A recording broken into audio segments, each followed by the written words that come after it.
Call to order the Rice Creek Watershed District regular meeting. It's February 26, 2025. It's 9 a.m. We are currently in the Mounds View City Hall. And we thank Mounds View for hosting us for that. President Bradley, I'd just like to note that the Zoom for the meeting is not operational. We have some technical difficulties today. They're working on that. Hopefully they'll be able to bring it online.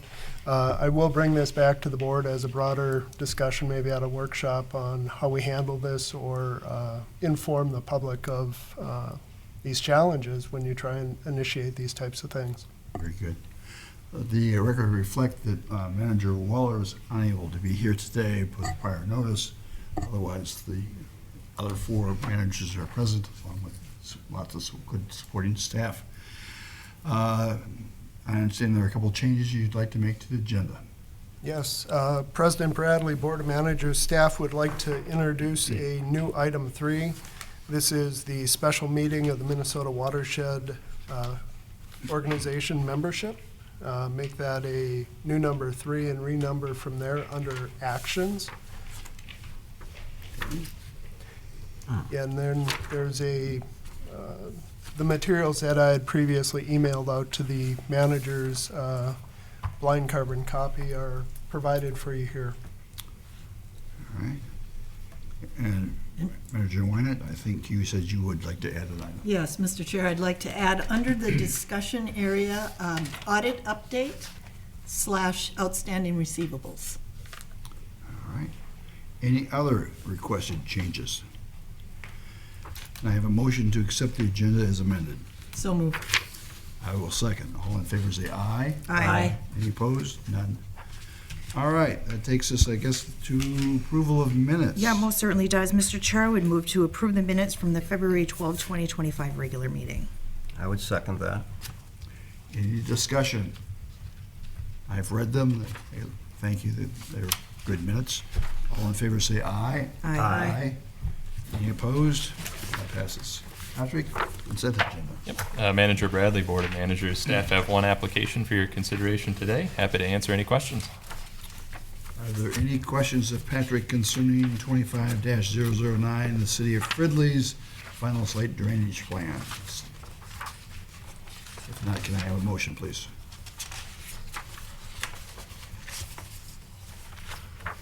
Where did I go then? Well, Mr. President, I move to approve permit number 25-009. That would be the Cap Rock. I'll Is there a second. Thank you. Any discussion? All in favor say aye. Aye. Any opposed?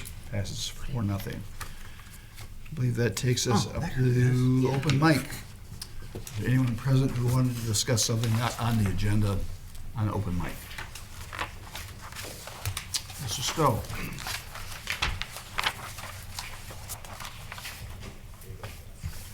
Oh, thanks.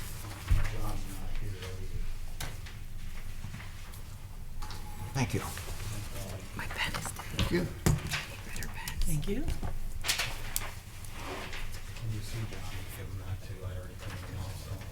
One that works. Morning. Christopher Stowe, 426 Pine Street. Included that I just gave you guys is the most recent correspondence I have received from Rice Creek Watershed District. I'm not sure exactly when I got this letter. It was around Christmas time. Probably should put the dates on these letters. You'll notice in paragraph 2, the culvert upstream of my property, according to this letter, was replaced and lowered in 2008 without any historical research on elevations. Then in 2013, you removed sediment that accumulated in that branch with no elevations included. You note that the pipe was higher than the channel bottom, but this is after you've already removed sediment, showing you did more than remove the original, or than the original culvert was set at. Paragraph 3, you note that in 2020, the City of Columbus began a repair project, and this removed multiple linear feet of additional virgin soil. Rice Creek did not notify the City of Lino Lakes in lowering the culvert for the second time in 12 years. You also lowered a minimum of 6 additional culverts upstream from that one. Pine Street along Branch 4 is now draining the opposite direction of the grade of the road and is completely unnatural. Paragraph 4 then goes on to explain the differences in elevations from the 2008 and 2020 lowering. However, you don't document how much it was lowered in 2008. You only say the pipe was out of the ditch. The culvert at Andal Street is also higher than the bottom of the ditch, and the sediment hasn't been removed in decades. And now, because of the lowering of the 7 culverts upstream, the culvert that crosses Andal needs to be lowered and increased in size. Let's be honest. This was done to dry out an area of development for commercial use around the John Deere dealership in Columbus. This is adding additional water to Branch 4, even though they claim it was not the case in paragraph 4. It is also interesting to note that by lowering these culverts, it directly affected properties owned by a family that was on the city council for Columbus in 2020 and another who is a member of this board. This road repair project was undermined the integrity of the street and created a safety issue for everyone that lives on Pine Street, and I have been negatively affected by this. This letter then goes on to thank me for my concerns about water traveling down the system and gives excuses about why it is not doing so. This is concerning, as I have heard from this board that you use about 5 to 10% of your annual budget to maintain the ditches that cause the draining issues. Yet this should be your primary expense, and is your primary responsibility. So out of $20 you receive, you use between $1 and $2 for drainage. How much are you spending in legal costs and court-ordered damages as discussed in your last workshop? And you'll be discussing them today. The sod farms are now planning on doing a massive development down there. I've gone to the City of Lino Lakes planning meetings and have seen the drawings they say they received from you. These drawings are inaccurate and even contradict themselves. This area is a FEMA floodplain. Currently, when the sod farms are not draining or draining poorly, as always, so is my property. Development of this area will cause further water retention at my property. Also, I have had 2 members of this board come out and look at my problems, and they agree that my problems exist and are very real. Both culverts that cross Pine Street need to be addressed, as the one north of Andal is collapsed, as can be witnessed by the 6-inch drop in the road. The other one increased in size and lowered at the height of the current ditch because it hasn't been scooped out in years. As you know, Mr. Rybeck is retaining legal counsel to ensure that the culverts and drainage system on West Pine are maintained, which will allow additional water into the system, magnifying the problems. And when I say additional water, I don't mean over time. Over time, it's all gonna go downhill. But in a storm surge, it backs up and then it floods me out and then it doesn't drain. In conclusion, Rice Creek has not done their due diligence in maintaining the drainage system in my area, and unfortunately I now have real issues with increased flooding, which are going to get worse if they develop a floodplain downstream of me, because the water's going to have nowhere to go but back up on me. I know about stormwater backups and sewer water backups. I'm a licensed plumber with the state of Minnesota. Are you going to do something to help me, or do I need to get legal counsel like Mr. Rybeck? I thought I am already paying for legal counsel as he sits at these board meetings. Thank you. I'm up for any discussion. We got water that's, you've lowered 7 culverts upstream of me. You've done nothing downstream, and you lowered them and used the justification of, hey, we scooped it out and now the pipe's too high. So now that the pipe's too high, we're gonna lower it. We're not gonna mark that elevation. Then we're gonna come back 12 years later, scoop the hell out of it and lower the pipe even more.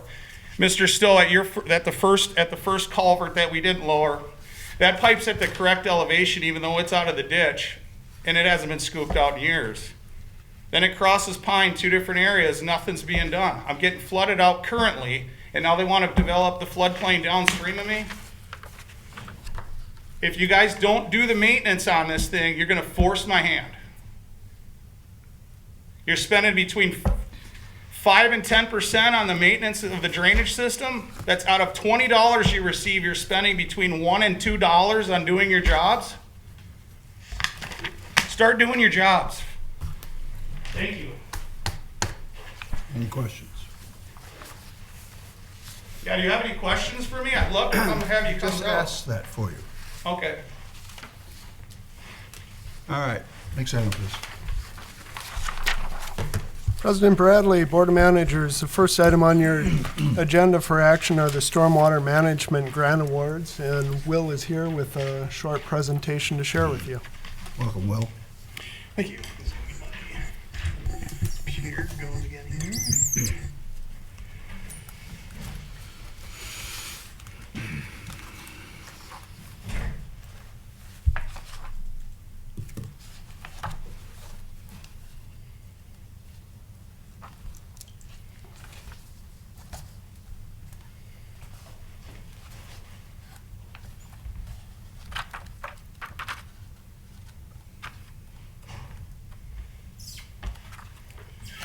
So thank you, President Bradley, good morning, Board of Managers.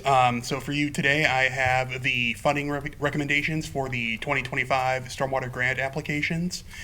Then at the February 12th meeting, I know there were several board members who were either unable to attend or attending virtually with prior notice.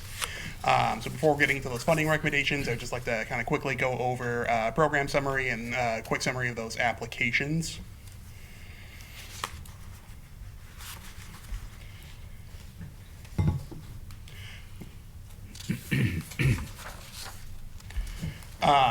Yeah, as previously noted, we had a total of 5 applications from 4 communities that made their submittals prior to the deadline of December 19th of 2024. Those being from Centerville, New Brighton, Mounds View, and then 2 applications from White Bear Township. With similar to past program years, we have a grant budget of $300,000 and a total grant ask of $463,861. Yeah, the first application was City of Centerville. Here they are proposing a stormwater reuse project at their City Hall site. The scope of work would consist of installing a stormwater, be using an intake system to draw from an existing stormwater pond to irrigate portions of the property. Based on the modeling provided, they are expecting about 0.2 pounds of total phosphorus to be removed annually, and have a grant request of $25,000. Again here, red line is just that intake system with the green highlighted portions representing the areas of the property that would be irrigated by that system. Second project is the City of New Brighton, their 2025 street rehabilitation project. This would be replacing catch basins with sump manholes and sample baffles. With an anticipated removal of 38 to 56% removal of total suspended solids at those areas where they would be installed. They have a grant ask of $28,611. On their site plan here, those areas circled in red are where those sample baffles would be proposed to be installed. The third project is the City of Mounds View. Here they're looking to do improvements to the Silverview Pond. So this consists of 4 bay improvements with an iron-enhanced filtration bench, the installation of 2 new infiltration basins, the addition of sample baffles, and then making improvements to existing stormwater ponds that are along County Road H2. They're looking to do, under this proposal, it'd be about 18 pounds of total phosphorus and 8,600 pounds of total suspended solids would be removed. They have a grant ask of $100,000. I'm just going to give, for the site plan view here, it is this area. Here's where that 4 bay improvements would be occurring. And then down to the south here, these would be the 2 existing basins that would have improvements and functionality restored. These areas, 2 areas here behind the apartment buildings is where those new infiltration basins would be installed, and then the area just to the right of that here is where those sample baffles would be installed.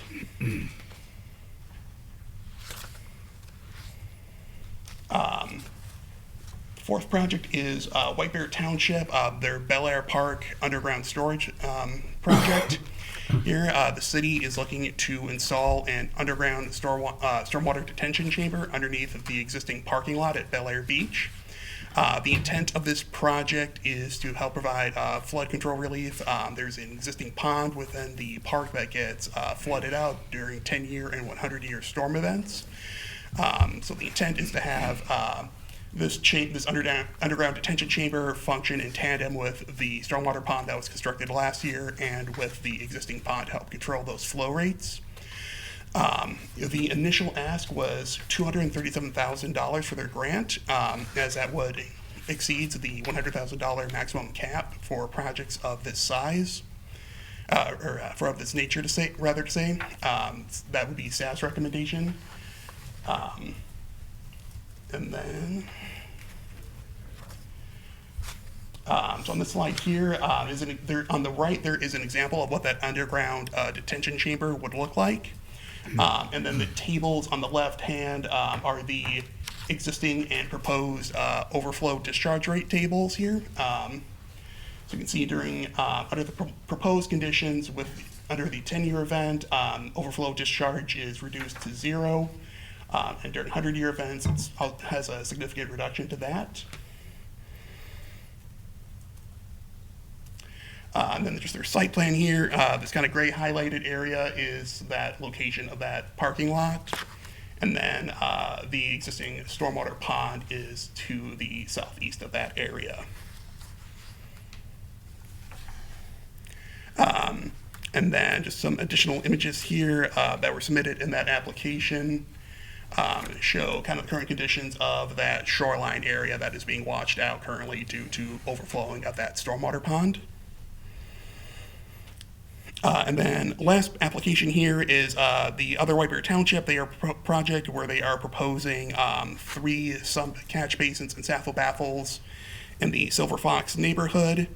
The city was able to provide some additional information on water quality benefits for this project based on information provided by the manufacturer of the saffle baffle system. And the size and depth of which they would be installed. It's anticipated about 80% removal of suspended solids at those 3 locations. City is looking for has submitted a grant request of $73,250. And again, this project view here, those 3 areas along the right, on the right side of that map there, again, showing just those project locations. And then here we have the ranking of the applications for this year with the staff scores, Houston Engineering scores, as well as our citizen advisory committees. And then those final weighted averages in bold on the far right. So with these scores, the Mounds View project scored the highest at 90, followed by the New Brighton Saffle Baffle project, the White Bear Township Bel Air Beach project, then Centerville, and then the White Bear Township Saffle Baffle project. So as the total requested funds exceeded the grant program budget by over 50%, staff presented this funding options table at the public information meeting that was held on February 12th. So under this table, there were reductions made to the 2 lowest scoring projects here. So this would be funding for the Centerville application would receive $20,000, and then the White Bear Township project would receive $51,389 under this funding option. And then from the board instruction at that last meeting, staff did reach out to all applicants just to confirm what the minimum project amounts they would be willing to accept for their projects would be. Centerville did confirm that $20,000 would be kind of the lowest amount they'd be able to accept. White Bear Township indicated for their Saffle Baffle project they would be open to any amount that the board would be willing to offer them. So under this other potential table here, this one would fully fund the Centerville project at the requested $25,000, and then the White Bear Township Saffle Baffle project would effectively receive the remaining grant funds in the budget, which would come out to $46,389. So yeah, as for next steps, I'm happy to discuss potential funding options with the board here, or any questions about the applications. And then, final step would be adoption of the resolution 2025-1. Will, do we have the final proposed staff allocations in our packet here? It's on the, Yep, it's on the resolution. Yeah. page 28, I think, shows the, Well, that one still shows, On page 30. Different. Yeah, so 30. in the memo and then in the resolution, it has the allocation recommendations from the initial meeting. That secondary table was one that was kind of constructed after the materials had already been submitted for the board packet. So that is an option that the board would be interested in doing. It would require a amendment to the resolution.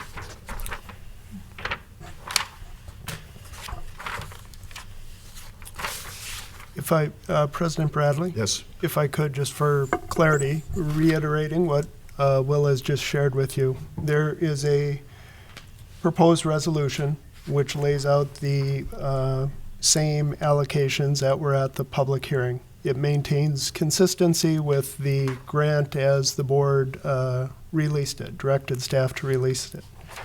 If the board has an interest in putting emphasis on stormwater reuse, Will had completed and illustrated on the overhead an alternative. And if you do have that emphasis on stormwater reuse in mind, and I see it's up on the screen now, you could insert that alternative into the resolution. Is there Representative Centerville here? No, I don't believe so. So I heard Will, as I heard you, Centerville said they would not accept 20,000. Is that correct? 20,000 would be the minimum they would be willing That to would be the accept. minimum they would be willing to accept. Okay. Correct, yeah. Mr. Chair, I would point out too, Centerville did have representation here last week, 2 weeks ago. And we had a number of folks from the Citizens Advisory Committee also here, and recognize another member in the audience today. The Citizens Advisory did a very thorough job of reviewing these applications. They also, one of the comments from the citizens was the idea of reducing fertilizer around the Centerville City Hall, and there was discussion about that, being able to, if you're going to reuse it, to limit the amount of fertilizer. And the Centerville representative was very open to adjusting that accordingly. And could I just say, well, oh, go ahead, Nick. Go ahead. Nick. Okay. President Bradley, Board of Managers, just for clarity, I understand that the administrator of Circle Pines, of Centerville, that was present at the meeting, has moved on to a different position. And so I think communications post the meeting, he was in a tough position of, putting the city under an obligation that he wouldn't be around to defend or implement on the city's behalf. So whether the fertilizer thing is something the city of Centerville can commit to, obviously they're not here, but would be contingent on the dollars as the board sees fit. All right. Mr. President, I do think we were pretty clear that we wanted to stay within the $300,000 budget. And I think if that's the case, personally, I think we did a fairly decent job of doing that, if we want to fund all the projects that we have here. Well, let me go on record. This is one of the best batches of offers or requests I think we've seen. I mean, this is really a stellar group of projects brought to us. I'm particularly enjoying the White Bear Township Bel Air Beach underground storage dealing with flooding. I thought that was an excellent project. They're all good. White Bear Township, we've got a representative here, I believe, Dale Reed. Yes. Would you mind? So you got 3 SAFL baffles that you asked funding for. We've basically provided you funding for 2. I mean, is that something you're considering doing 2 instead of 3, coming back for a 3rd one next year? We do them all 3. You do all 3? I want to thank the board for considering both projects, and in that particular project, I expressed the will we would take a lesser amount. Okay. But the project's going to go forward. Could you speak up just? Oh, yes. Thank you. I'm guilty of that. I got hearing aids, but they don't seem to help. But we'd be happy to take a lesser amount for that project. We're still going to put the 3 in no matter. We wouldn't wait. We've got the project scheduled this year, so I just want to assure you that we're going to move forward. But we do appreciate your consideration of both grants. Well, very good. Any further questions or discussions? Yeah, Mr. Chair, thank you. Actually, I think that what Will has up here now, there's a strong argument to move forward with this, contrary to what was discussed at the last meeting, the offered grants. I mean, given the work that the CAC put on and even the scoring system itself, I think this reflects exactly what the scoring system is on these projects. So quite frankly, if this is the recommendation, Will, that you are proposing as an alternative, I'm fine to move forward this way. I think we've honored the $300,000 cap. I think, again, there was thorough due diligence done by the CAC and by staff and by the cities to be flexible with, you know, some of the grant amount limitations. So I think what's up here on the screen is more than fair, and with that, I would offer a motion to propose what is shown on the screen as an amendment to what's in our packet. I'll second that. May I go back? So they've just shaved $5,000 off your Saffel Baffle project. Is that going to work for you? Yes, and I would just want to reiterate too, the township supports water reuse too. We are pursuing avenues, not with the district, but with other organizations, so All right. we can appreciate their. Well, what they're- your acquiescence makes us easier, so thank you for that. Yes, thank you. Any further discussion? President Bradley, I have no problem with that. I just suggest that the resolution be noted as a part of the motion and as amended We'll by, amend that. yeah. Okay. So can I have a motion with regard to Resolution 2025-01, but amending the final? So I guess just a quick clarification, since I did actually offer a motion as amended per thing, and then it was seconded, so do you just want me to clarify what my motion was, or do we need to amend the motion that's before us now? Because I think you have to take action on the motion that was seconded and presented. So I'd ask you, can we have a motion with, motion to withdraw that one and to replace it with? Yeah, that's what we have John for. Yeah, I think John sorted. I think either method works, but because it's in your packet already and there's a proposed motion in the packet, we would just adopt that proposed motion, but then identifying the resolution as amended with the alternative funding option presented by So staff. basically, a friendly amendment would be to modify your motion to reflect Resolution 2025-01, which is an order, a 2025 stormwater management grant projects pursuant to Minnesota statutes 103B.251. But amending it to be it finally resolved, the limit of the district's contribution to each project is as follows. City of Centerville would get $20,000. Oh, Up to 25? 25. Yes, it's what's on the screen Yeah, right it's on the screen, here. right. Yep. It's hard for me to do that. City of Centerville Hall stormwater reuse would be at $25,000. The City of Mounds View Silver Valley View Park Pond Improvement Project would be at $100,000. City of New Brighton CP 25-1, 2025 steep rehabilitation would be 28,611. 28,611. City of White Bear Township Bel Air Beach Underground Storage would be $100,000. And the City of White Bear Township Silver Fox Area Saffel Baffles would be at $46,389.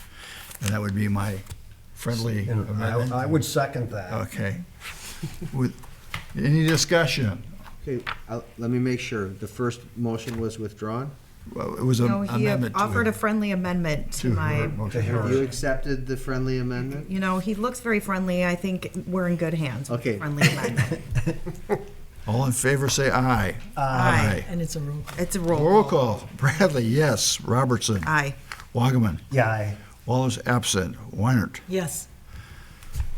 Thank you all. I want to particularly thank the CAC and our staff and the participating cities for their cooperation and participation in an excellent group of projects. Thank you. Thank you. And Mr. Chair, last week we recognized the CAC members from Mounds View. Andrew is here as a CAC member, and I appreciate you joining us today. Thank you. Thank you, Andrew. Okay, I believe that takes us to the next item. Yes, President Bradley, Board of Managers, next item on your agenda is the 2024 financial report, Metro shooting and Trost settlements. That's page 106 of your packet. The board established an annual review in February of these two settlements. We've engaged Rinky Noonan as new district counsel and review the matter. There is little definitive change in the facts and circumstance relevant to the development of this contingency to make it any more real. We've certainly had engagement from the landowner and some of the consultants, but that doesn't make it any more real in the definitive numbers.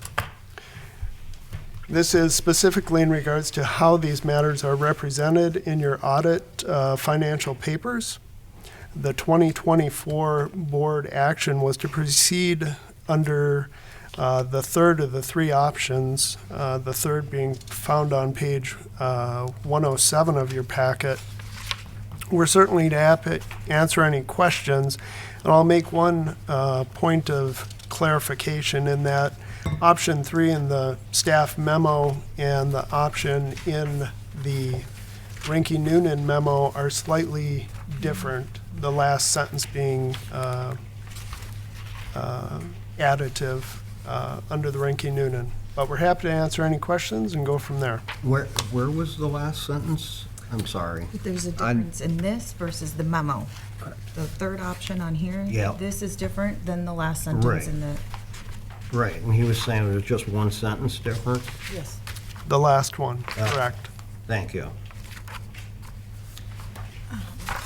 So, Mr. Chair, I'll kick it off if you please, are looking for that. I guess my recommendation at this time, and I'm going to try to keep my comments aligned with the fact that this is regarding how we're recording for audits, and maybe try to leave all my other fields on the back burner, but no promises.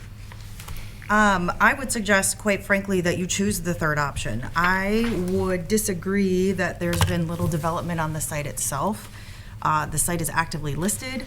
They have 5 interested developers in the site, and the holdup on signing any sort of purchase agreement on that property simply lies with the longstanding, I'll refer to it as longstanding, court issue that involves the county or the city and the watershed. So I would disagree that there's been little development. I've had interested development partners contact me personally because they don't know what to do, and I don't get to speak on that. Typically, they call me in my capacity as a city council person. Most of them don't know that I do this, which, thank Jesus, they don't, because I don't want to get involved from that perspective. But I would say that to, infer that there's little development or movement on what's next is not true. I think where the main issue is that, even though we put these statements out and we say, we're going to make good on our 14 acres respectively or whatever it is to bring that 100 contiguous acres, I mean, it's translating to real dollars for the property owner. If he has an offer from Joey Bag of Donuts developer and they're only seeing, 76 or 80 acres, they're going to be paying a 76 or 88 acre price tag when the property owner wants a 100 acre price tag, which he is entitled to have. And so I think it's a very challenging and a very frustrating situation. I don't think there's one right answer. I appreciate Attorney Cole's interpretation from the legal perspective, but I think at some point in time, as I've only been here a short time, but I see we have kind of these repeat customers that come before the watershed with longstanding issues, and I think I can speak for all of us when I say we'd really like to put a lid on these longstanding issues. This one in particular has been before your body way before my time. And I think there's a stark contrast between, well, not a stark contrast, really. There really isn't much difference between what the legal thing is to do and what the right thing is to do. And so I would suggest to this body that the option that we move forward with in language regarding the watershed's liability is that third option, because I don't think we're talking about remote chances anymore. This is happening. The city has seen development plans, obviously their hopes and dream plans, pending on the 100 acres being produced. So I think I've referred to this situation before as like a chicken and the egg situation. It's like the property exists.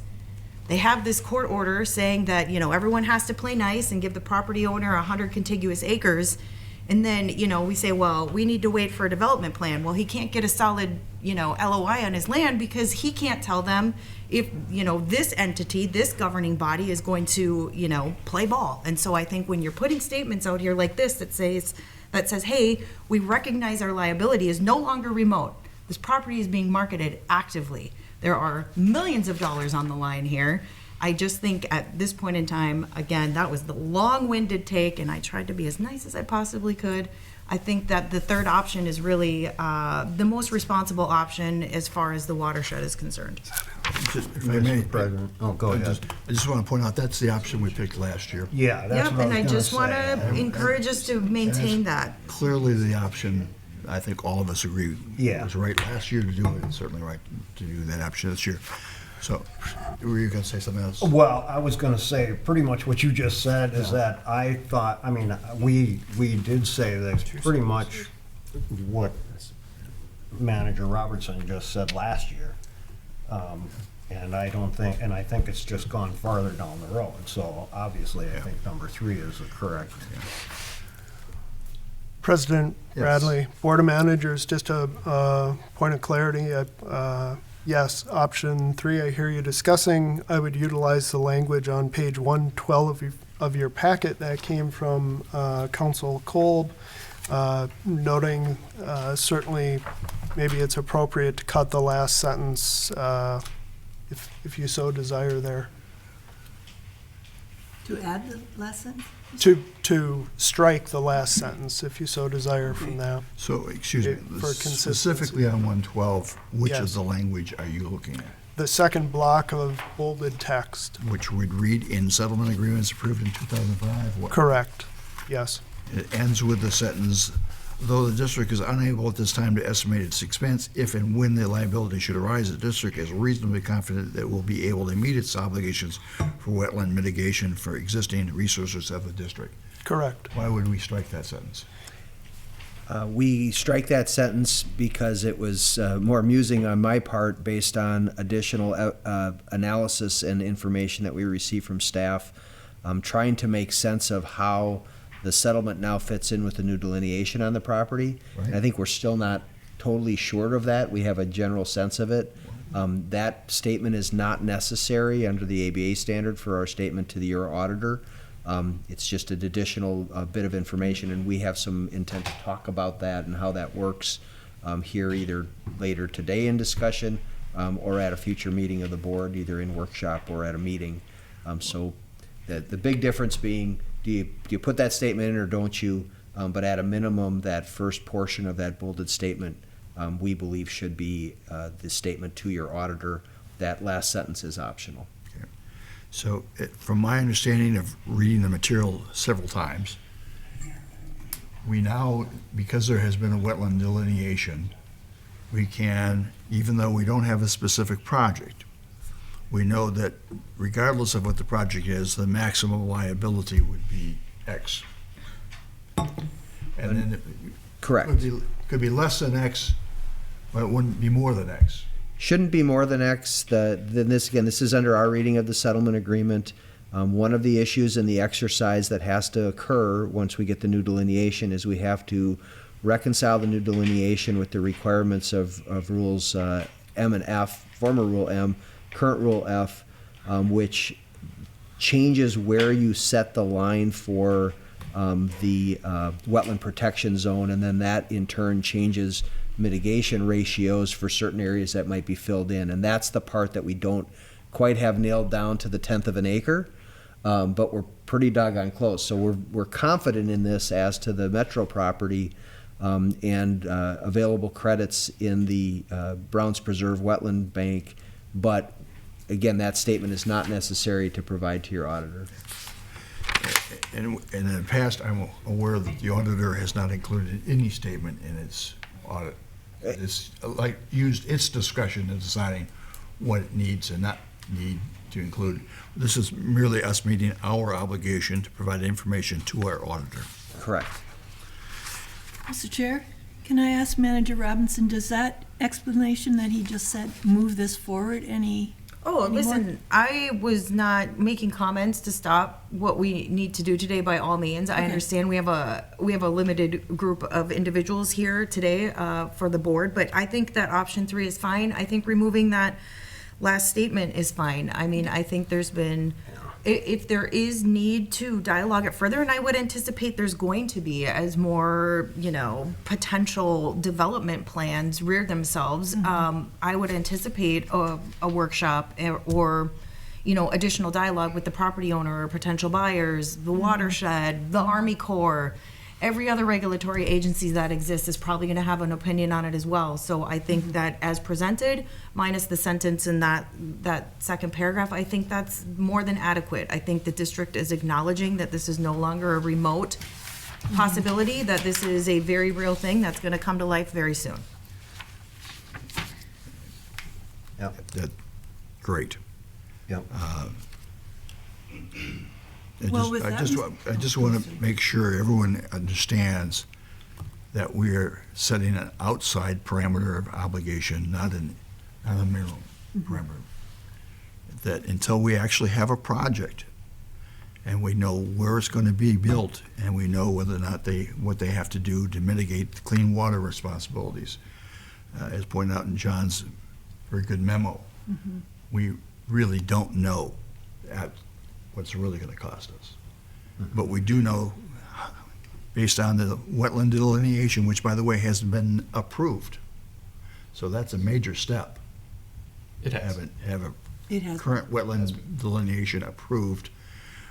We've got something to begin working with. With that, I would make a motion then that we accept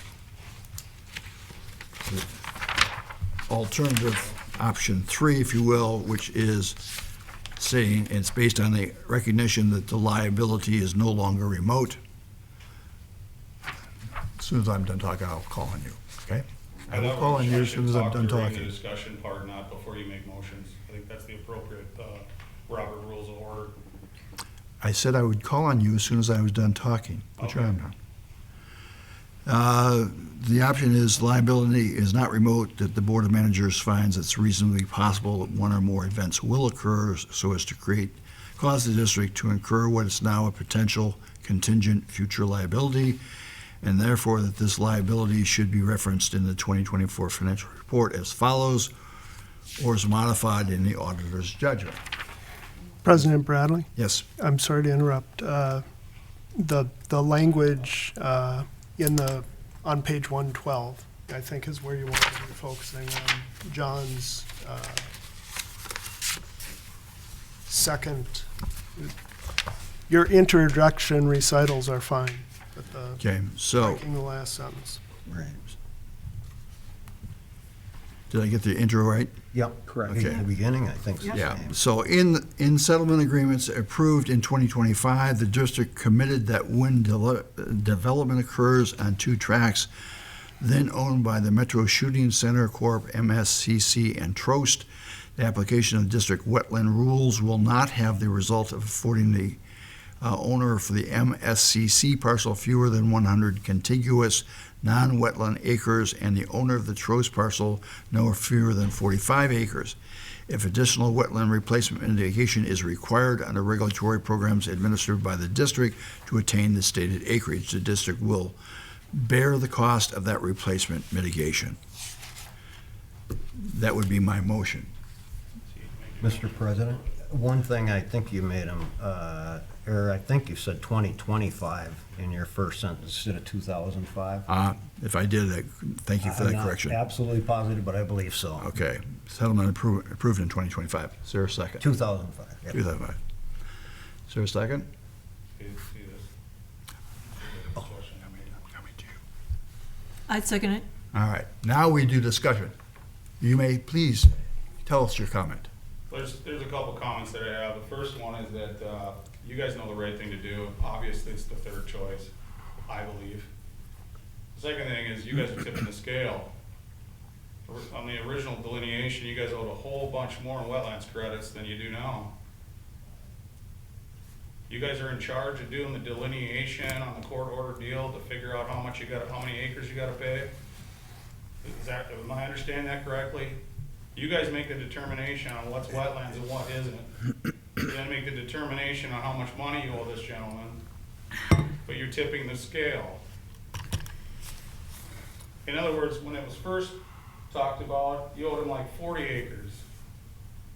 Now you owe him 17. When it was first done, we had not yet cleaned the ditch. We've subsequently cleaned the After ditch. you put the ditch too high and flooded them out by like 2 feet of water. Have you read the court order? I've read some of it, but I'm just curious, like how did, if, How did it get from 40 to 17? We cleaned the ditch, and if we had originally cleaned the ditch, we never would have had to do the settlement, and we'd have the no ditch- obligation. No. But cleaning the ditch is one thing, the But pipe's you've still set too made high. your comments. Thank you for But them. You made an incorrect You are comment. out You of said that the order. pipe- Please Okay. sit down.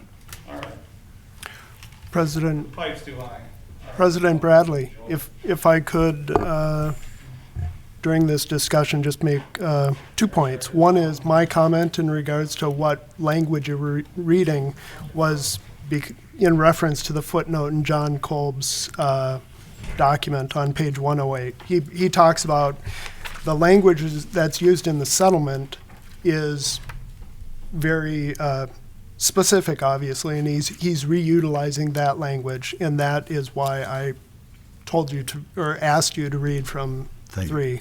So that's a rationale for that. And then, just to be clear, a settlement, and you certainly should engage your counsel about this, a settlement is different than a court order. This is not the court ordering the district. This is 2 parties that come to terms, and those terms were dialogued and came about from that. I don't know if that makes it any clearer, but that's a distinct difference. Thank you. Any further discussion? Can I just ask I am not a legal expert, okay? I watch a lot of Law and Order, but I We'll get you am halfway there, not super great at reading these. I just want to make sure that I'm understanding the way that it's been read into the record and the way that it's on here. So in that second paragraph where it mentions the district committed that when development occurs on 2 tracts then owned by Metro Gun Club and Trost, the application of the district's wetland rules will not have the result of affording the owner of the Metro Gun Club parcel fewer than 100 contiguous acres. So I just want to make sure that I'm understanding the language on that. Again, I'm not, Double negative. kind of, right? But I just want to make sure that's what I'm reading. That's what you're reading. Is that correct? I believe that is correct. So the application of the district's rules would have prevented the landowners from achieving a certain amount of contiguous non-wetland acres. What we are saying is that because current application of those rules continue to restrict the property in that way, that if it is necessary to fill portions of those tracts to achieve the necessary number of, and again, these have to be justified, contiguous upland acres, then we're basically going to satisfy the mitigation requirement under the rules. Okay, I just wanted to make sure that I was reading it correctly. And it is difficult language, and I was trying to be consistent with language I get that it. we had previously presented to the auditor so that we're not fundamentally changing how we've described the obligation, and I think that remains correct. Okay, I just wanted to make sure. All in favor, say aye. Aye. Aye. Any opposed? Thank you. Pre- It is, we do this annually because annually we need to put something in our financial statement. No, I agree. Okay? President Bradley, if I could, there is an additional tale. At the last year when you undertook this work, there was also a follow-up resolution that looked at when we discuss these things and when staff present on them, that we should show them on our sheet for Brown's Preserve and the credit balance. So I have provided that to you to stay consistent with that board direction. I'll note 3 things here. In particular, that ACD 102232 was removed from the ledger because the board didn't act on the lowering of the culvert, and so those credits aren't shown as forecasted in the document. The Trost property is on there as it has been in the past with a 2D be determined, and its footnote is property use unknown. We've had some historic communication with the city of Blaine and their ownership of the property under both development scenarios and I'll say non-development or alternative use. There was talk of a wetland bank there by the city potentially and those sorts of things. We haven't had any update or further dialogue about which direction that goes, and that's why it's represented with a question mark and a footnote. Bottom line with what our forecasting estimates is that there's 14 credits that remain after what's on the horizon. But again, those are estimates until we have delineations and projects from which to define it. So just an update on the credits of Browns Preserve. Mr. Chair, if I can, really Certainly. quickly, regarding the city of Lane and the properties that you mentioned, so the EDA-owned properties that the city has to the west of the Metro Gun Club, Yes. we have been dialoguing internally, attempting to wetland bank those properties. Okay. They are delineated very heavy with wetlands, so developing those sites would be very, very challenging and probably extremely expensive. Regarding even potential for the Metro Gun Club site, currently it's zoned planned office district, so it would be a mixed use of like a third retail, a third office, a third industrial, something along those lines is what we are envisioning for that corridor. So if that helps give context, I think the city, at least I'm pushing them to try to turn those EDA sites into wetland banks. So Okay. if that helps. That would help a lot. You can always ask City of Lane questions. I'm Yeah. happy to answer them.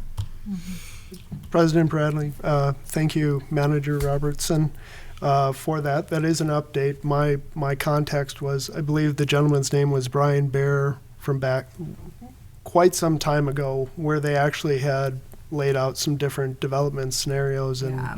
got entangled with Army Corps engineers, and Frank it Schaefer? was kind of like Maybe? hands up and we'll wait.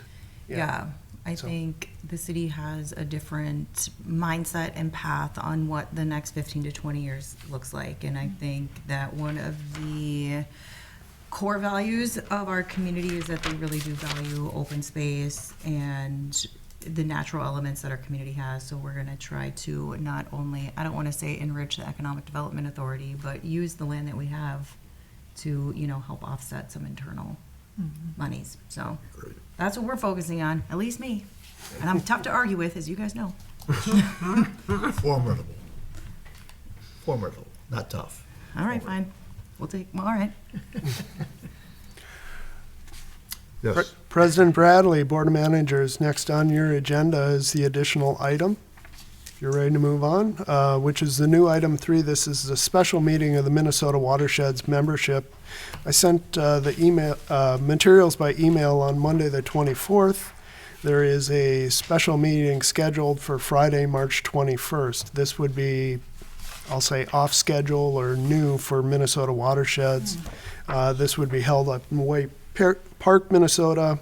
This is in regards to proposed changes to the resolutions and legislative priorities process, proposed changes to the bylaw changes, and basically I'm here to work with you to understand those materials. I understand Manager Bradley's been involved in that, and we need to appoint delegates to attend the meeting and vote accordingly. So just showing the benefit of being someplace where if you can talk them into having the meeting late enough in the afternoon here, it's early enough in the day for me to participate. So I did spend a couple hours in Maui at a meeting to draft rules. What this is for, as a result of last year, they thought, we're coming up with our resolutions too late to have significant early planning and work on legislation. we need to accelerate our legislative package earlier. To do that, we need to uncouple that from the annual meeting. And they worked themselves back and said what we ought to do is we ought to have a meeting in August to address our legislative package. At the same time, do we really want and expect our watersheds to spend the same level of delegate support for this process? So we started falling down kind of a rabbit hole of, do we need to have a quorum? Or if we just, if you show up, you get to vote. If you don't show up, you don't get to vote, sort of way of handling it. I was happy with either process. Mr. Smith, who is the attorney for the watersheds, said he's not terribly comfortable with not having a quorum obligation. So this is the sort of stuff we're now want to take to the membership to come up with a final set of processes. And they're having a special meeting in March 21st, at the same place they would have in August when we do this. And one of the things I was pushing for was, let's not put an unnecessary burden on the districts themselves and or how we collect votes and count votes, trying to come up with a mechanized method where you could do this remotely and you could vote remotely with a kind of hands up, down. We'd still need to have delegates, but we don't need to have two delegates if it's a process, for example, like, do two of us really want to spend an afternoon in March on process? I'm, having been on the committee, I feel obligated to offer myself up as a delegate in March if someone else wants to spend half a day going with me to this. I welcome your company. But I think one delegate from us, as long as our district is represented, we go towards whatever quorum process we're working on. So that's kind of where we are. They think they need to know delegates soon, if I'm not mistaken. Correct. President Bradley, Board of Managers, Minnesota Watersheds has, I think they're interested in knowing that they're going to have the quorum, and so the sooner they know that the watershed districts or the membership is providing delegates, they'll have some greater comfort with that.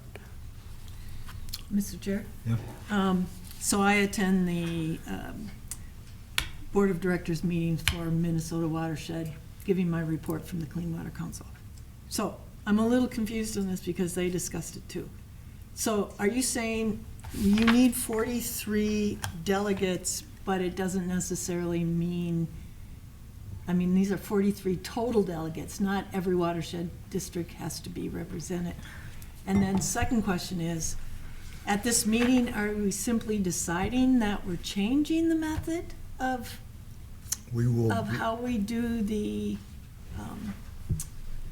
we will try, the goal is to adopt authorized I keep wanting to say Minnesota watershed bylaws to put in place something that come August, we can start implementing and actually voting on resolutions in August. Whether or not that meeting is going to include meeting remotely yep, or not has to be decided, for example. and that's going to be decided. That will be here. decided Okay, there. okay. All right. Well, Mr. Chair, I'm happy to have you represent Rice Creek Watershed District. I would also put a note that if they're short of delegates, I could also go to Wake Park because I'm available. I'm out for the month of March, and I don't know what's gonna happen. Yeah. Like I say, this is an ugly process. We had like 50 or so phone call Yeah. trying to do this, and it was tough. Yeah. And for that reason, I was putting forward, do we really need to try to figure out who the delegates are? Are they actually on the call? Have they, it gets deep in the weeds in a hurry, but that seems to be where we're heading. So I would, there's no harm in having you named as a potential delegate. Yep. So why don't we, Jess, you want to go to Wheat Park? I absolutely do not. I didn't Thank you for asking. see you raising your hand in a hurry. But Yeah. Fridays are my economic development days, so So why unavailable on don't, Fridays. I would move that you fill out the form for me and Marcy as delegates to attend, saying I'm happy to drive. Yeah, we did just, There's no reason two of us driving out to St. Cloud back. Yeah. Okay? You want a motion? It is an action Motion item. that I move that we select Mike Bradley and Marcy Wynant as delegates to attend the meeting at Wheat Park on March 21. 21 to participate in drafting bylaws related to our legislative policy process. I'll second. All in favor, say aye. Aye. Lucky yes. Okay. President Bradley, if I could, just a short follow-up there. Obviously, when the membership meets and there's discussion on the items and they're presented in packets with red line materials, et cetera, as I've handed out, there are times when there's discussion about changing language and such, and to the board and each of its members, as you go as a delegate, it's great when you can engage in that and vote with your good conscience for Minnesota watersheds, and that should reflect Rice Creek's policy positions on matters as you see fit. So, Understood. yeah, I think in the past there's kind of been a strength to dictate what the voting would be, but it's hard to know when they change fluently in the discussion. That's my only point in sharing. Clearly you have no voice if you aren't there. Yep. So. Okay, good. Yes, President Bradley, the next item on the agenda, we are now under the discussion and information section I'm sorry, I skipped, yeah. We had the check register. did you find out what that was? No, I did not. Could I ask quickly? Yes. Teresa, could I ask of you, within the check register for Ramsey County, there's a noted $125,000. Do you recall what that was for? Oh, thank you, I thank you. think you had told me. Thank you. Thanks. Okay, Mr. Chair, I'm referring to the check register on page 115. And before I make the motion to approve, I wanted to point out this $125,000 that Teresa just said. It's a grant reimbursement to Ramsey County. Also, this is where you can connect what happens in the payment to the staff reports. Because you will see a surety release of $1,000 on a surety that was put in place in 1997. So these historic records are getting reviewed, and it looks like a number of staff people have been meeting about it and, as a group, getting those taken care of. So thank you to the staff on that one. I would move approval of the check register dated February 13th through February 26th, 2025, to the amount of $402,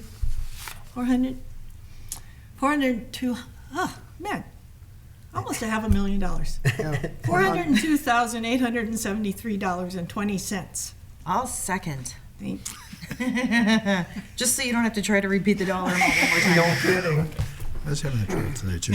I know my 7-year-old granddaughter is now doing decimals, so we're trying to. goodness. Okay, how should we say all these things? So thank you.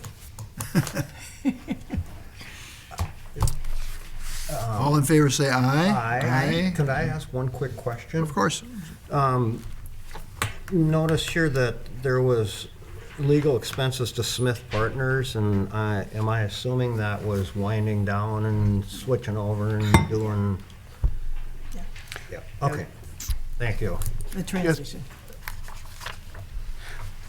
If I should, President Bradley, just, yes, Manager Wegman, it's the transition period that Mr. Kolb spoke to the board about at a workshop. Yep. Thank you.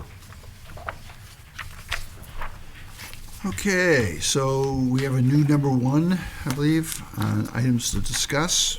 Marcy, you would ask for this? Sure. So we're in the middle of the audit, and everything gets looked at. Of course, we saw what was earlier today about what we're doing with the property in Blaine. We also, last time around, made notice to the board members and to staff that if there's anything of concern, that they should contact the auditor directly, which is standard procedure. And then I also want to point out that there is one outstanding receivable for $45,800 that was first billed on December 28th, 2023. FYI, another invoice has been sent on February 11th, 2024. And so perhaps when we meet on our workshop in March, we will maybe have to discuss, if we have not received payment, discuss further action on that. Figure out how to put it in the. Yes, yes. So without further explanation or, identifying the, who we have a contract with or an agreement with, just want to let you know and trying to clean these up before we finish the 2024 audit. Yeah. So it's more information than anything. Okay. So, staff reports? Any questions or comments about staff reports? Well, I have to say again, Mr. Chair, we see really a limited amount of what the staff actually does while we're at this table. So behind the scenes, I very much enjoy and make the connections of all the work that our full contingent of staff now. We don't have any open slots, do we?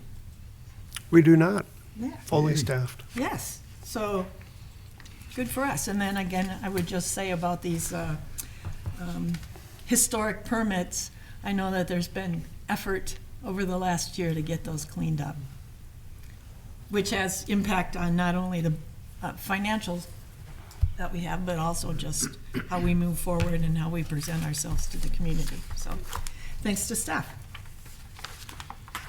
All right. Any other comments on staff reports? Next thing we have is the March calendar. Yes, President Bradley, Board of Managers, that's on page 164 of your packet. We did include the March 21st Minnesota Watershed special meeting noted. Obviously, we won't have a quorum attending, but we'd otherwise notice that, or staff would. And the Wednesday, March 5th, 5:30, Manager Robertson, will you be able to make that meeting? I'm looking forward to it. I'm sure they're looking forward to having you. So, okay. Administrator updates. Yes. President Bradley, Board of Managers, just noting on the horizon, Minnesota's new law for paid family and medical leave program and how that may impact the district. I am working with a potential HR firm to see how we implement that best at the district. Also be working with Rinke Noonan on that.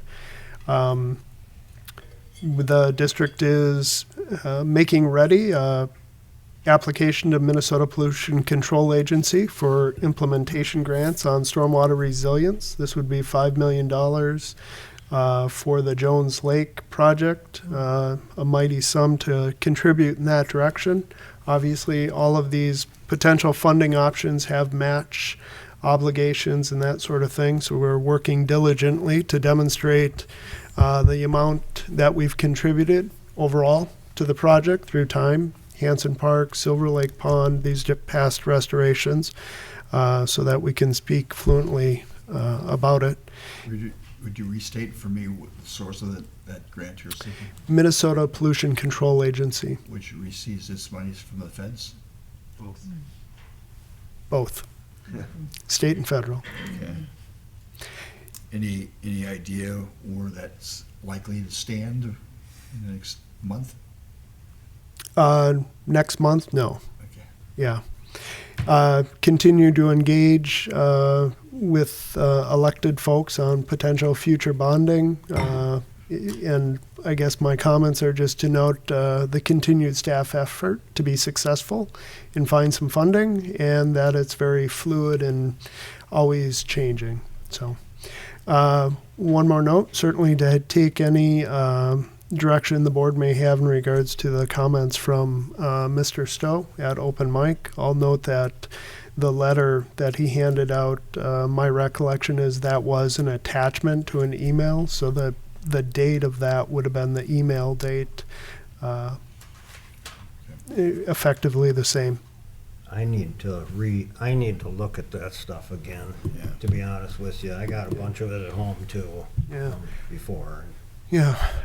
In follow-up, obviously we juggle a lot of different issues, and our March workshop is rather full right now, but I don't lose track of, I keep those on waiting for an opening for further discussion as the board sees fit. That's all. What's on the workshop? Be surprised, Marcy. Don't wreck the surprise. Let it be a surprise. You said it was full. Well, That's all you need to know. I think we have the process for the administrators review. Correct. Is on there. We have the regulatory program and its standards consideration by the board. We're going to respond to the board with that, which will be a big one. We have a public drainage and facilities program update, both from Tom Schmidt as the manager and Chris Otterness regarding your capital improvement forecasting. So that's kind of your first budgetary item where you're hearing from the programs and what the good work that they've done, what they're seeing currently, and how that may impact future budget moving into 2026. So. Got it. And then it'll be noon. All right, so Manager Wynant, you got any update? Yes, I did my training that Emmett had requested us to do about security. And yesterday it was the protecting your intellectual property of the organization and making sure no unauthorized access to public data was there. So that was pretty interesting. And then the other lesson was about generative AI and how AI can help or hurt your organization. So they're quick little trainings that I'd recommend everyone to get into to review. So. Nick brought to my attention a check issue we had with regard to U.S. Bank. You want to advise the members about that? Ever so briefly, Yeah. President Bradley, I think too much talk about it is likely to maybe, Jeopardizes. well, bring unnecessary attention to it. Yeah. But yeah. Don't do it. So We had an issue. We're working on. No one inside, someone outside tried to steal some of our money. They got caught. It got caught. Yep. We lost no money. Yeah. And we want to make sure it doesn't happen again. So we're taking steps to address that. Yep. I think Good it's very summation, President Bradley. Yes, Okay. protocols are in order now with some changes. Very good. Steve, Nope, I have nothing. Roger Robertson. Oh my gosh, I have a fun one for you guys. So buckle up, because I know this is your favorite topic of conversation. Our good friends at the City of Circle Pines. So I did have a meeting with the city manager from Circle Pines. He asked me to meet him earlier this week, and I did. I met him on Monday regarding exactly what you were referencing in the audit.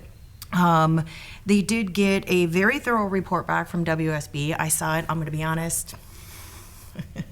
No way I'm interpreting that with any sort of level of accuracy. What I did ask him was, and it was really a, we both coalesced around the same idea. It's not like I was like, do this.